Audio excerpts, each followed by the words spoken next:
Thanks for tuning in to another episode of Sonia Space. This is episode 38. I haven't done a solo recording in a while. My life has been so busy. As you know, I started doing guest interviews lately.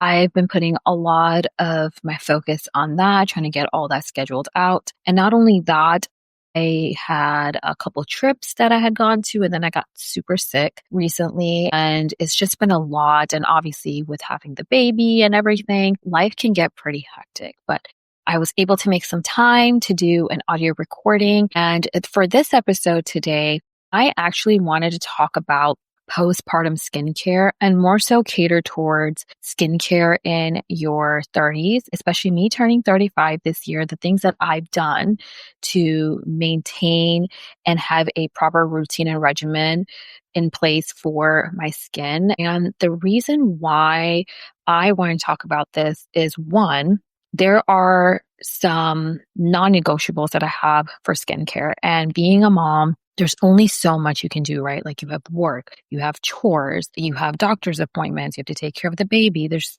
so much that you have to do, and you can only allocate a certain amount of time for self-care, especially when it comes to like skincare and hair care and things of that sort. So I have been struggling with taking care of my skin lately, but there are some things that I make sure that I do to keep my skin up to par. Before I start with today's topic, I do want to let you all know, for those of you that don't already know, I do have a YouTube channel under Soniasspacepodcast. I've had some great guests for a couple of interviews, and I have a bunch of interviews coming up, and I can't wait to share them with you guys. I mean, we have podcasters, authors, coaches. I have some amazing and awesome guests to be on my show that we can all learn from. And I'm super excited to build these connections and provide all of this knowledge to you guys from these people and their insights on what they specialize in.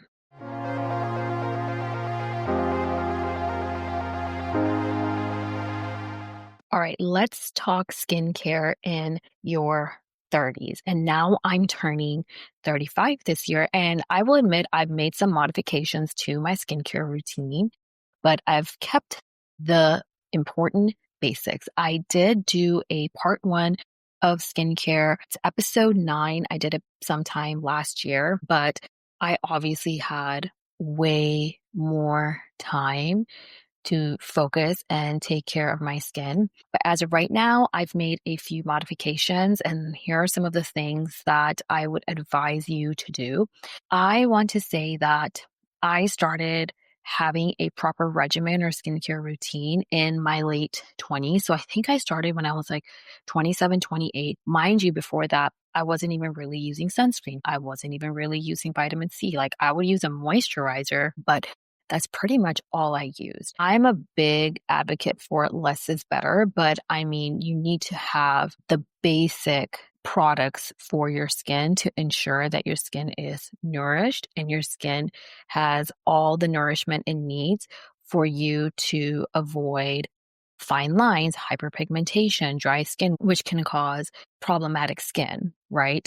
So I would say that I maybe started a little later than most people, but once I started, I got my routine down. I've been sticking to pretty much the same routine throughout up until what I'm turning 35 this year. The first thing I would say is make sure that you're always using sunscreen. I think that's my number one thing. If someone were to ask me about my skin, and I've had people ask me about my skin, I always tell them, do not ditch the sunscreen. I mean, I highly emphasize this. And not only that, even if you're at home, just because you're at home doesn't mean that you shouldn't use sunscreen, because come on, we have windows, right? And always wear sunscreen at least once to twice a day. And I promise you, it has made such a huge difference to my skin. And I also want to be clear, I've never gotten Botox before or fillers. And I think I would contribute that to probably genetics, because my mom has really good skin, but also the fact that I've been using sunscreen religiously, I think has really saved me from using Botox, and I'm turning 35 and I still haven't used Botox or have gotten fillers, but it is something that I'm like not opposed to it, something worth exploring in the next couple of years for me. But for right now, I don't think it's a requirement, even with my esthetician.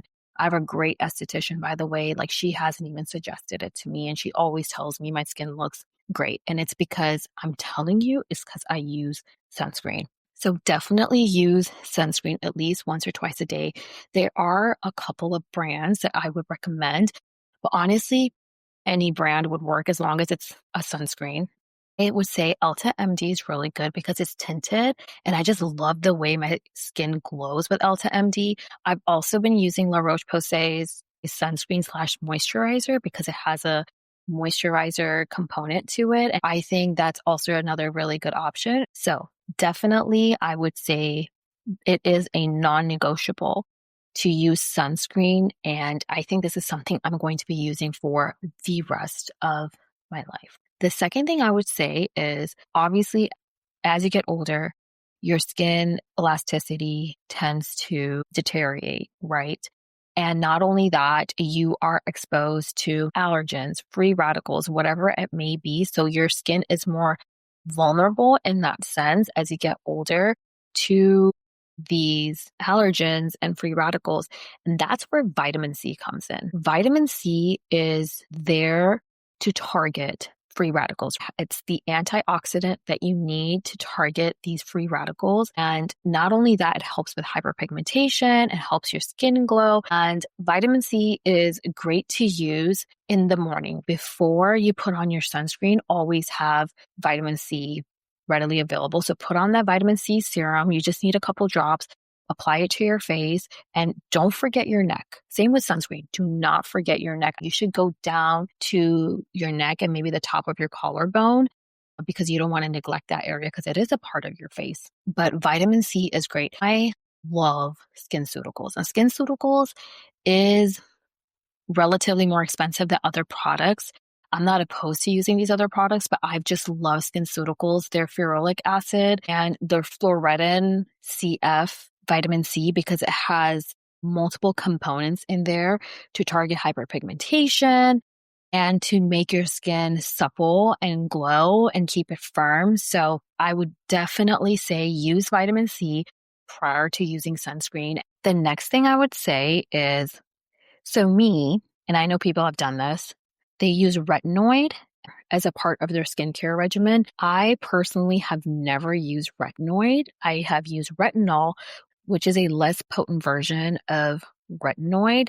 And a lot of times people who struggle with acne scarring or acne, tretinoin is great for that, which is essentially retinoid. But I have used retinol. So I've used a CeraVe retinol, which I feel like is pretty gentle on your skin. Yeah, it takes a little bit of time, but it's pretty gentle on your skin. I love all CeraVe products, by the way. Also, the one that I got from my esthetician is this brand called Eminence, and I have it on my Instagram page. I have a video of it.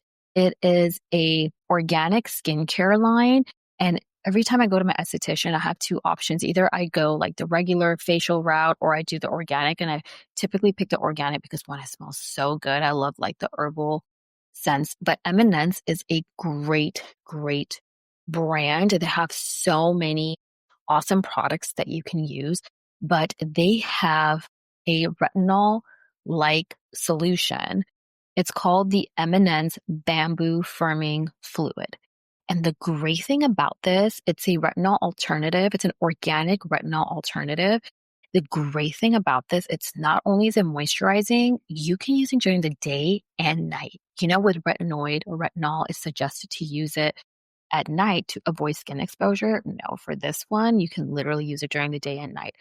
I can promise you, I've been using this for about 3 or 4 months now, and a little goes a long way. And y'all, it has literally made a difference in how tight my skin feels. It's an amazing product. I would definitely look into retinol or retinoid. I think it's a great addition to your skincare, especially when you're in your 30s, because retinol targets signs of aging, fine lines, wrinkles, dullness, uneven skin tone. I definitely deal with dullness and uneven skin tone being a Pakistani woman and having a lot of predisposed melanin under my skin, I feel like I'm already exposed to having hyperpigmentation on my skin. So retinol is really great for that. And not only that, vitamin C is also really good for hyperpigmentation. The next thing I would say is, and this is something that I've incorporated into my skincare routine,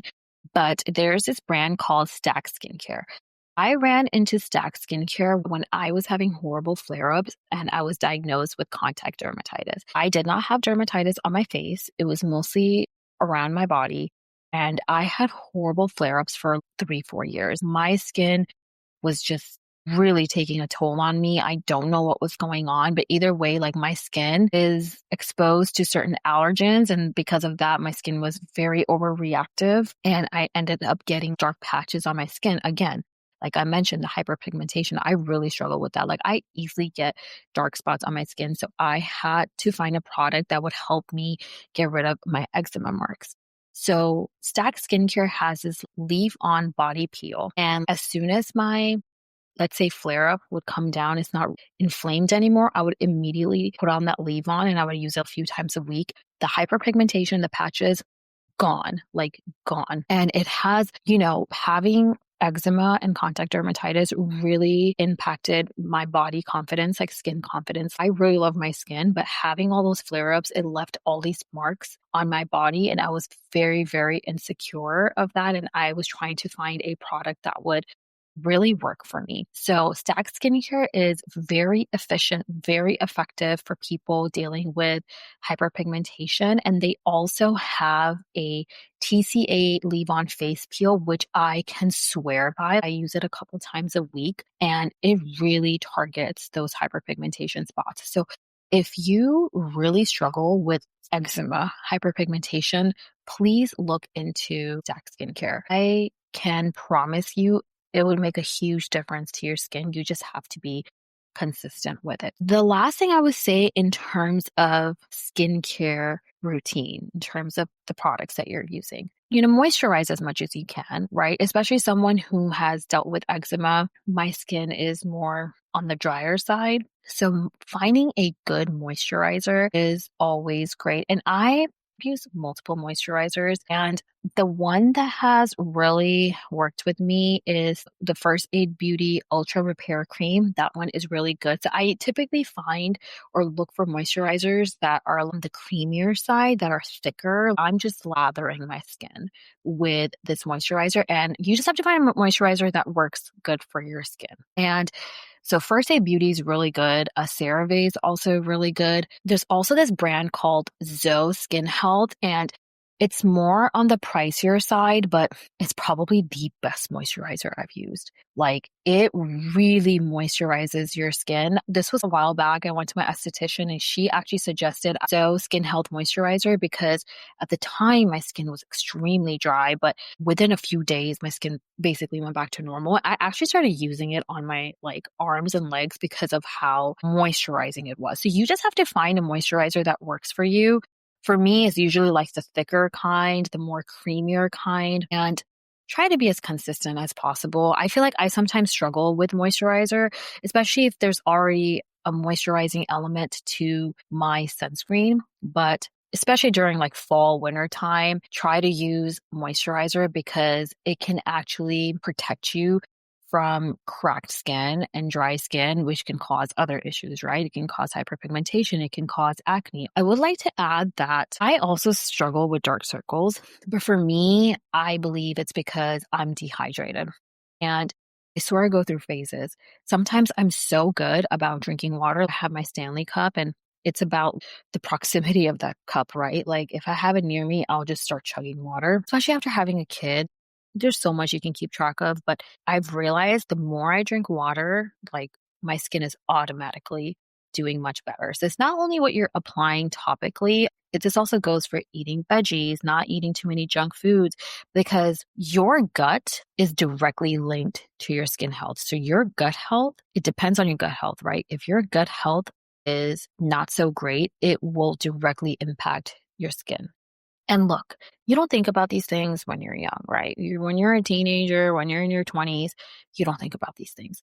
But as you get older, you owe it to yourself to hold yourself accountable about what you're putting into your body because it just gets harder and harder as you get older. But once you have a proper routine and you understand your body much better, then it's easier to manage your body and know what works for you. It's best to make sure that you're also looking at the types of foods that you're eating. I would also say you can do your skincare routine at home. That's a must. But you should also go see your esthetician and go get a facial every few months. I go every few months just to get a reset on my skin. And she can just tell me, like, okay, this is how your skin's doing, or this is what you can work on, or I can suggest you other products.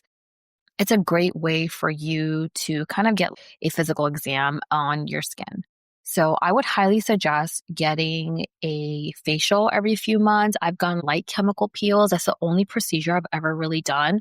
I do want to do a laser treatment to my skin. I have a melasmic spot on the side of my face.